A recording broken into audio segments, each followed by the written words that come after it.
Get in the know. Non-stop Vikings talk. It's Purple Daily on Score North and scorenorth.com.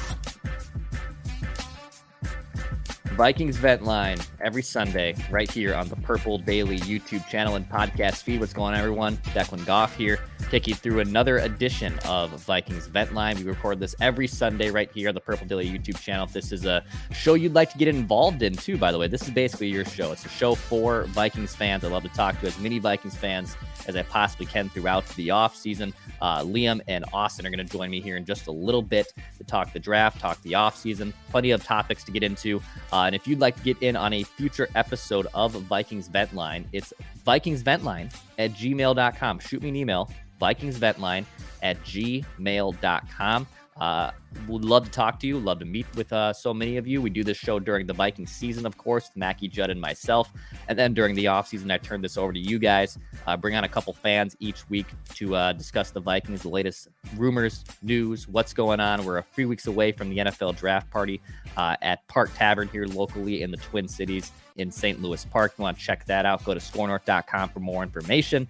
But yes, this is Vikings Vent Line, powered by our friends at TCL. Enjoy more of what you love with TCL. And of course, Dennis Kirk and DennisKirk.com. Motorcycle parts, accessories. It's finally warming up here in Minnesota and in the Midwest. And wherever you are throughout the country, it's got some great motorcycle parts, accessories. Go check out Dennis Kirk and DennisKirk.com. Tell them that Purple Daily and Vikings Vent Line sent you. All right, let's get into another edition of Vikings Vent Line. We got Liam. We have Austin. Liam is north of the border. He is in Winnipeg. Thunder Bay. Thunder Bay, excuse me. I should know better. I should absolutely know better. So you just naturally kind of gravitated towards the Vikings, right? Just being that close to the border. How did you become a Vikings fan? So I first became a fan in 2009, the infamous Brett Favre season. And since then, it's just been heartbreak, but also enjoyment nonetheless throughout my tenure being a fan. Nice. And Austin, you're in Indiana. Yep. What is your earliest memory, and what is your lineage of being a Vikings fan? So all of my family on both sides, my mom and dad, are from Red Wing, Minnesota. So Okay. My brother and I are the only ones that got out. Everyone else is still in Red Wing. Shout out to Red Wing. Yeah. So my grandmother told me at 4 that Santa Claus only goes to the state of Minnesota and to little boys and girls that root for the Vikings. So by the time I knew she was lying, I was pot committed. Dude, that is an awesome lie by grandma. And grandma's kind of, what grandma says goes, right? So if Santa's only coming for Vikings fans, that is a genius play by grandma. If I'm so lucky to have grandkids here in about 40, 50 years or whatever the hell it is, I might be stealing that one from your grandma. Yeah. Great little line there. Fellas, so we're a couple weeks away from the NFL draft. The Vikings are on the clock currently at pick 23. They do not have a second round pick. I believe 5 selections so far lined up in the NFL draft. This is a very broad question. I've been asking about everyone that comes on Vikings Vent Line over the last month, what they'd like to see the Vikings do at the draft. So Liam, I will start with you from your Canadian perspective from up there in Canada. What would you like to see the Vikings do at the NFL draft? So regardless of who we pick or what we do, I want to see us trade back in that first round. I mean, throughout the draft process as well. Like, I would much prefer them to trade back or maybe trade some valuable players currently on the roster, like Dalvin Cook, Zadarius Smith, maybe even Daniil Hunter. And by trading, Kwesi and Kevin can cast a wider net in terms of trying to fill certain holes, because there are holes, right? Like we have defensive tackle, cornerback, linebacker.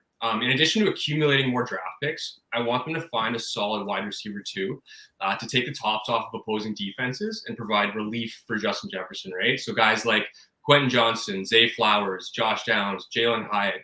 And maybe in the situation, if you trade back, and let's say you take a player like Jalen Hyatt, maybe that can make more sense for them to pick a player like Hendon Hooker with that second round pick that they would accumulate, or maybe he's still there at 87. So I want them to be patient with the quarterback position specifically. Most likely all the top 4 quarterbacks in this draft class will be gone by the time the Vikings are up at 23. So even if Hooker gets scooped up on day 2, maybe they look to take a shot at a player like Dorian Thompson-Robinson out of UCLA in the later rounds. Why not, right? So I love it. So yeah, trade back. That's been kind of a common theme too, with the Vikings not having a second round pick and just having a limited amount of draft picks. They usually always have a ton to make, at least in the Spielman era. In the first year of Kwesi, there was some trade backs as well. So there's some evidence to suggest that could happen again. yeah, there's multiple holes for a team that won 13 games. There are a lot of spots to fill on this roster immediately, and certainly in the long term as well. So a trade back and then kind of assess the board from there. I like it. Austin, how about you, man? What would you like to see the Vikings do at the draft this year?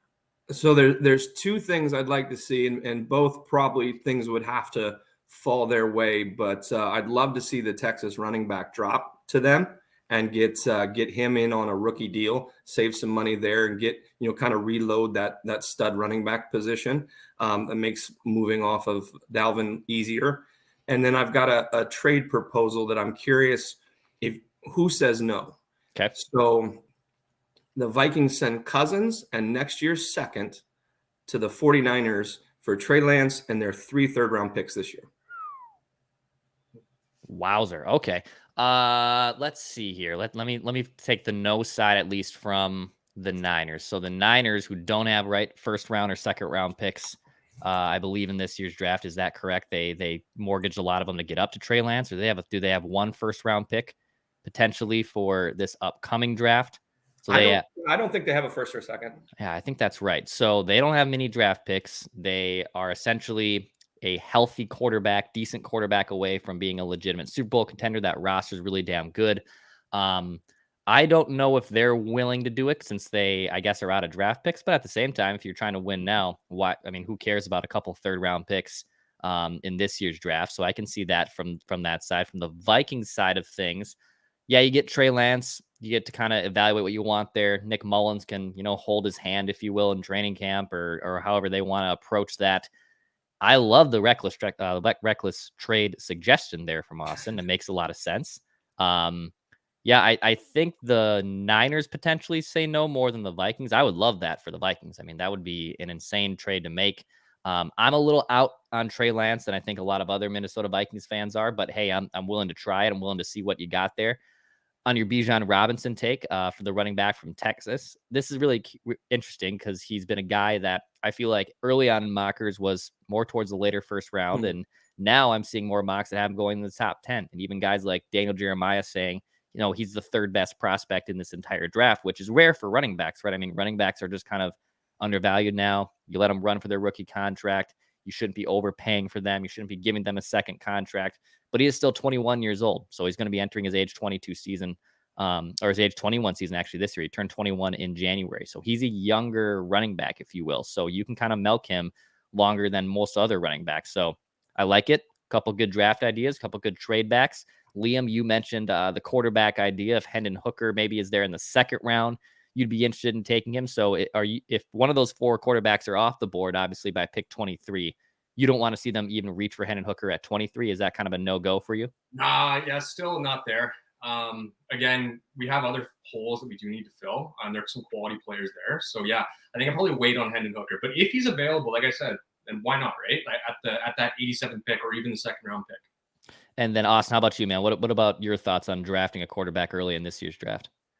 Well, if we keep Cousins, I like the quarterbacks next year better than the quarterbacks this year. So I'd rather make a move to try to get up in the draft next year than reach on a guy that may be a 2nd round grade at 23 just to get him, and then we might still be in the same position next year. Okay, I like it. So yeah, the Vikings draft coming up here in a little less than 2 weeks away, or a little more than 2 weeks away. So we're getting closer and closer to the NFL draft. Pick 23 for the Vikings for now. We'll see what happens. Stay tuned on Purple Daily. There's daily mocks. There's plenty of great draft speculation as we get closer and closer to the NFL draft.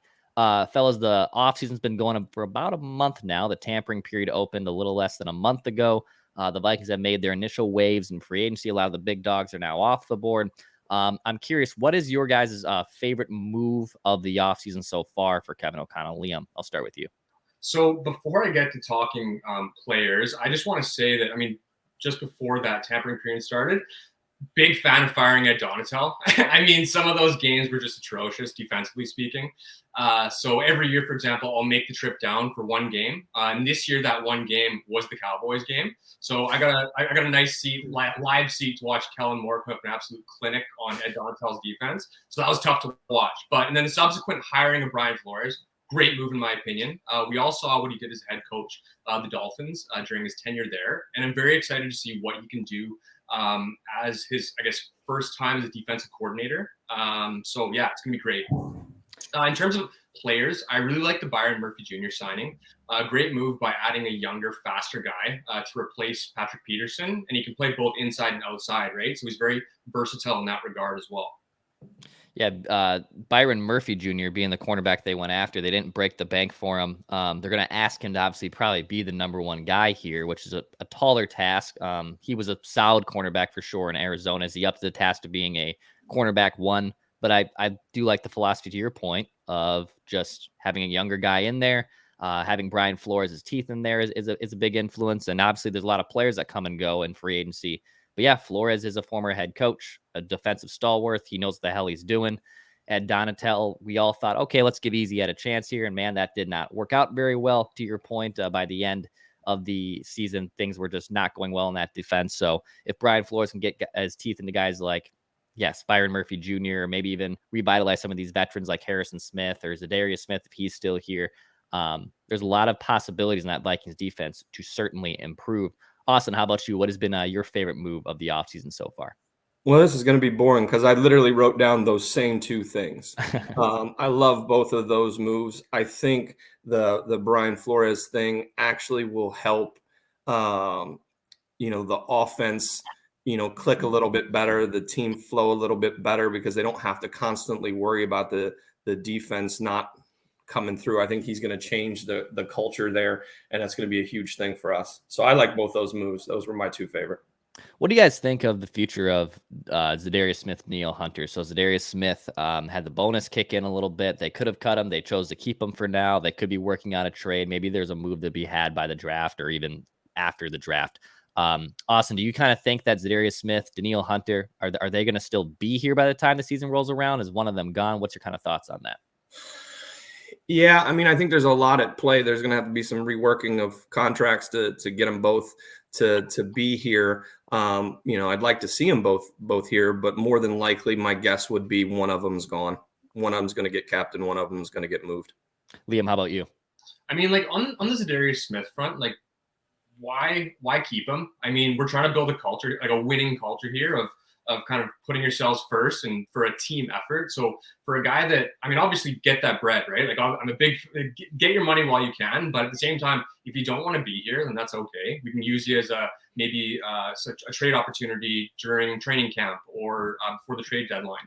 And then on the Danielle Hunter front, it sounds like Brian Flores wants him around, but I mean, we've always just kept players until they just can't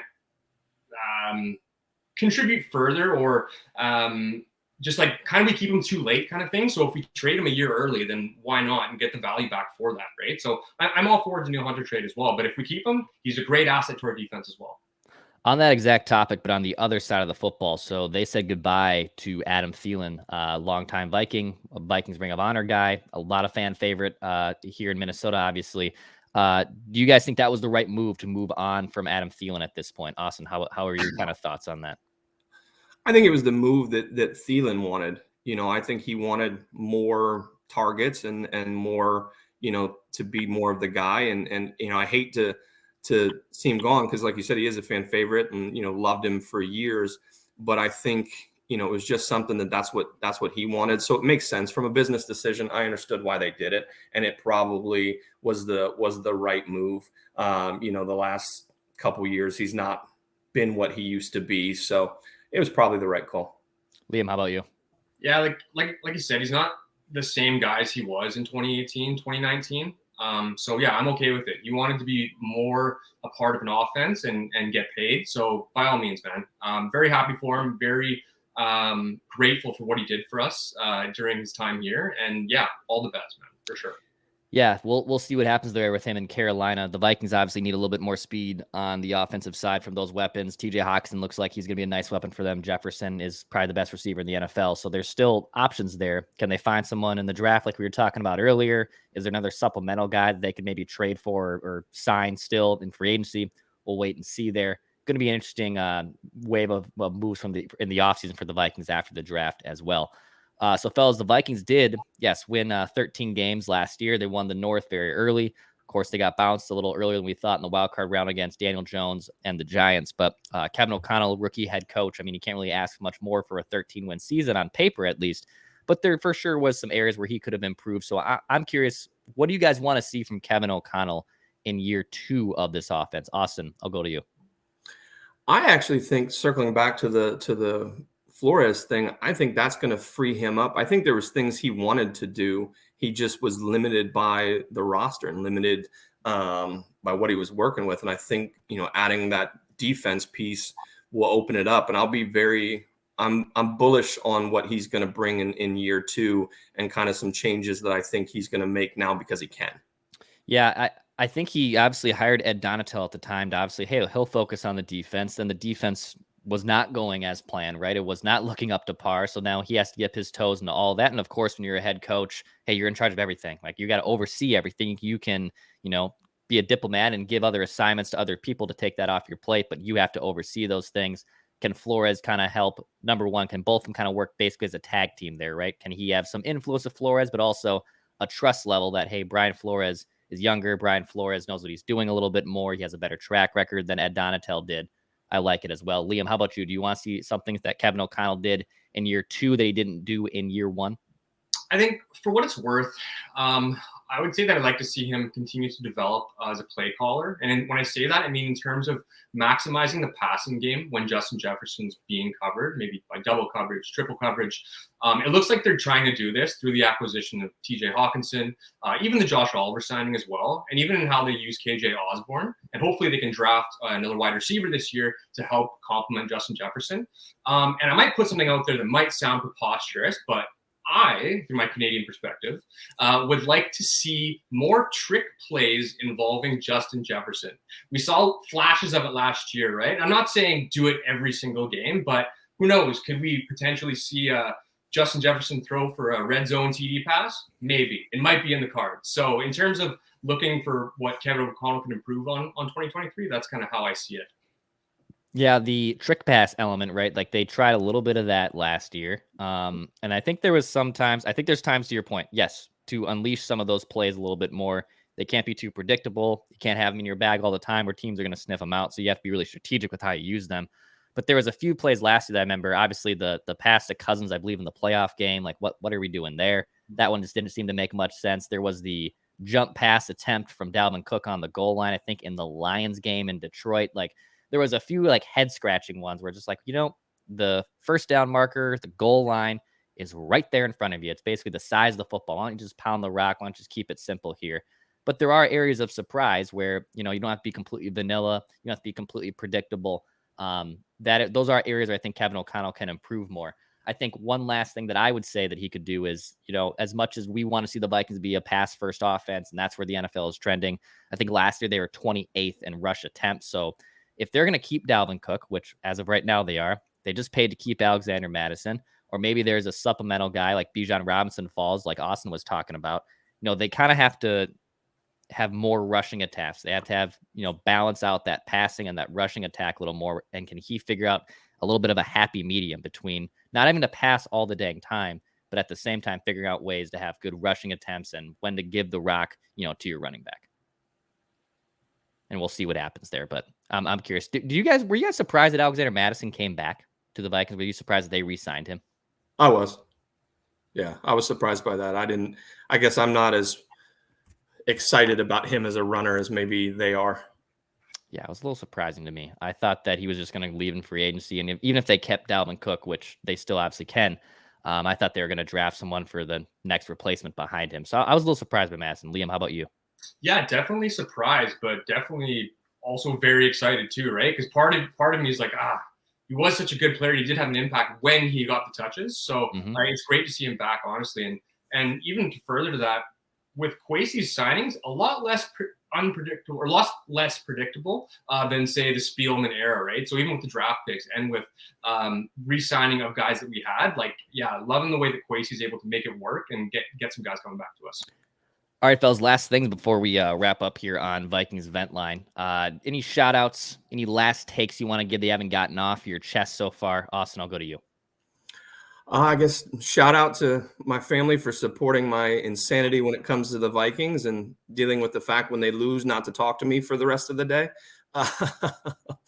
But and then takes, yeah, I'm excited for where the Vikings are going long term. I'm not so sure about this next coming year, but I think Kwesi and Kevin and we've got some really good pieces in place. So I think the future's bright, but it might get worse before it gets better.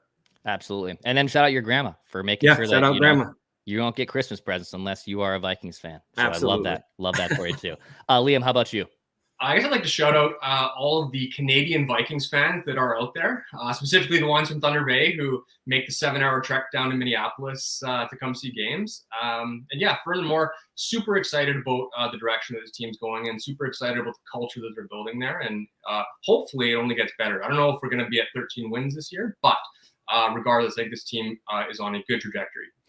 Dumb question from me, Liam. Are Vikings games like easily available like they are here in Minnesota? Like, are you in the regional network, or because you're in Canada, do you have to like go to a bar to watch them, or do you have to get league pass? How do you kind of watch Vikings games in Canada? So I got a DAZN membership. So basically they have NFL Red Zone on there and NFL Game Pass. So I'm able to watch Vikings games that way.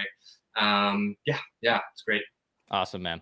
Austin, Liam, thank you guys so much for coming on Vikings Vent Line. Appreciate it. Hit the subscribe button for the listeners here for Daily Vikings Entertainment. If you want to get on a future episode of Vikings Vent Line, please shoot me an email.